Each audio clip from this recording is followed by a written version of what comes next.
કોરોનાના દિવસની આજે આપણે વાત કરીએ તો કોરોનાની સમયની અંદર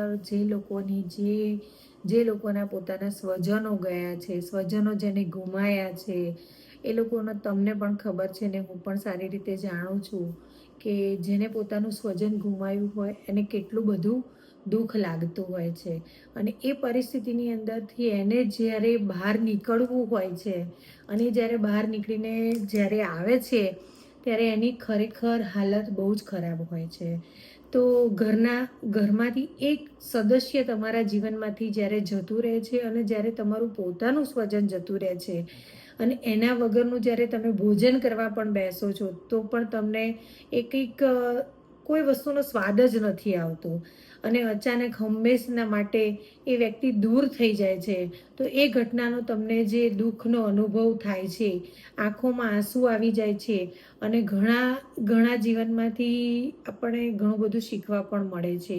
પણ ત્યારે સમજવાનું હોય છે કે જીવન ક્યારે આપણે અટકાવવાનું નથી, આપણે જીવન આપણું ચાલુ જ રાખવાનું છે અને અટકાવો તો પણ અટકવાનું તો છે જ નહીં.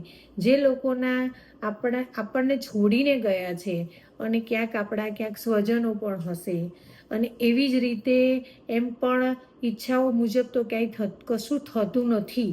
પણ જ્યારે અણધારી આફત આવે છે અને એ પરિસ્થિતિની અંદર તમને ભગવાને જીવતા શીખવાડે છે અને તમે જે જીવતા શીખી જાઓ છો એ જ મોટી વસ્તુ છે. આપણે ફરી ઊભા થઈએ છીએ. ઊભા થયા અને પછી જે આપણે અનુભવીએ છીએ, આપણા સપનાઓ પૂરા કરવાના એવો ધ્યેય લઈને આપણે આગળ વધીએ છીએ. ઘણીવાર કેવું હોય છે કે આપણા બાળકો હોય છે નાની ઉંમરમાં નાના હોય છે અને જ્યારે પિતા તેમના નામના કંઈક મોટા સ્વપ્ના એમને જે વિચારેલા હોય એ સ્વપ્ન આપણા પૂરા કરવાના હોય છે અને એ સ્વપ્નાની સાથે એમની યાદો તો ક્યારે મળતી જ નથી.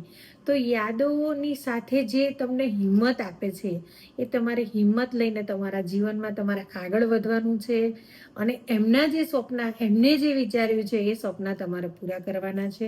તો આજે જો જીવનની અંદર જે મુશ્કેલીઓ હોય છે એ યાદોમાં તમારે જીવી અને એ સપના પૂરા કરવાના છે. તમે કેટલાય નથી તમારા પરિવારની અંદર અને તમારી યાદોમાં તમે જીવશો એવો સંકલ્પ કરીને તમે આગળ વધો અને જીવનમાં સક્સેસ થાઓ.